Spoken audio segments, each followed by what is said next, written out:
Welcome back to the channel, you beautiful man or women. I'm RonMan, and today we're going to be taking a look at Solstice for the Nintendo Entertainment System. Roll the thing.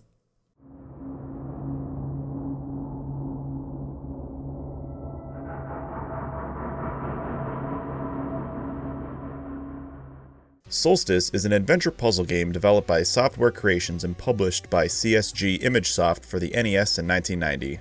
You take control of the wizard Shaddix as he attempts to rescue Princess Eleanor from this jackass. Then you're thrust into a world of isometric adventure. As you can imagine, the perspective can take a little while to get used to. Sometimes it's hard to tell where you are in relation to your environment. For example, I can't really tell where I'm going to land if I jump off this here platform. So I jump and hope for the best.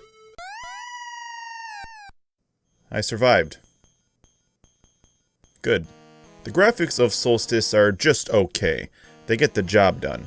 The rooms do look kind of bland, but considering the type of game this is, that's okay because you don't want super busy environments.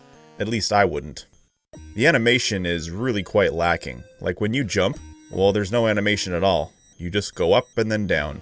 Although the music isn't great, I think it fits the game perfectly. You don't want busy music while you're trying to think. In order to save Princess Eleanor, you'll need to assemble a staff. 6 pieces of it are scattered throughout this puzzle-filled labyrinth, and collecting them is your main objective. There's quite a lot of platforming, and considering the isometric viewpoint, this can really be a challenge. You'll need to explore, find items, and avoid enemies and obstacles. It's very possible to get lost in this huge maze, but thankfully there's a map. Just press select. Although the controls can take a little while to get used to, they're quite simple. A is jump, and B is pick up item. You can pick up blocks and drop them. You can even do this in mid-air and use the block again as a platform. This is often used to get to higher places or jump larger gaps. You have 4 potions which all provide different benefits. Blue makes you invincible, green reveals hidden platforms, purple kills all enemies on screen, and yellow freezes enemies and blocks. 1-ups come in the form of wizard hats, and obtaining them usually requires skill. There are no passwords or save feature in Solstice. Every time you pop this sucker in, you play from the beginning. Considering this is a run-based game, I don't see this as a bad thing.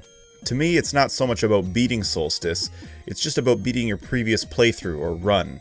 At the game over screen, they tell you how many rooms you visited and your percentage. So for your next run, just try to beat your previous record all the while trying to iron out a good route. You can collect tokens, and these allow you to continue after a game over. The location you restart at depends on where you found the token. So, that's all there really is to say about Solstice. It doesn't look the best, but it's a great action puzzle game, especially once you get used to that perspective. As far as adventure puzzle games go, I give Solstice a 7 out of 10. The cartridge can usually be found for $15 or less, and Solstice actually had a sequel on the Super Nintendo called Equinox. I haven't played much of Equinox, but we'll get to it one day. Guys, I want to thank you so much again for watching. Please like, please subscribe, and I'll see you next week.